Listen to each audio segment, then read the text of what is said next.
Главное в таких экстремальных путешествиях – безопасность. Обязательный инструктаж, необходимая экипировка и можно выдвигаться в путь. Техника безопасности. Обязательно мы всем каски предоставляем, шлема, сапоги защитные предлагаем, потому что тут по болоту ходить. И вскоре дождевики еще придут, потому что у нас лето дождливое.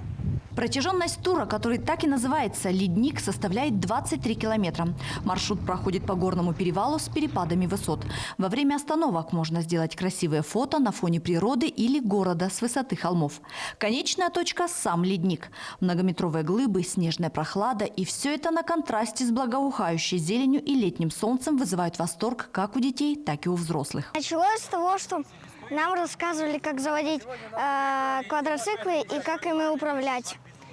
И потом мы поехали по камням, и мне очень понравилось. Я недавно узнала, что есть такой тур, который включает в себя путешествие по лесу, на квадроциклах, на ледник. Наша, по-моему, шикарная достопримечательность летом в майках, кроссовках и на льду. Мы довольно-таки, это действительно интересно. Я второй раз катаюсь на квадроциклах, и впечатлений море. Адреналин прет, когда на спусках, на камнях. Ну и лужи. Всем советую.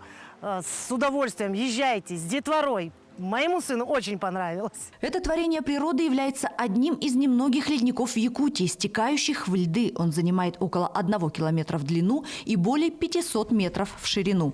Под ледником находятся огромные пещеры, которые вырезал ручей.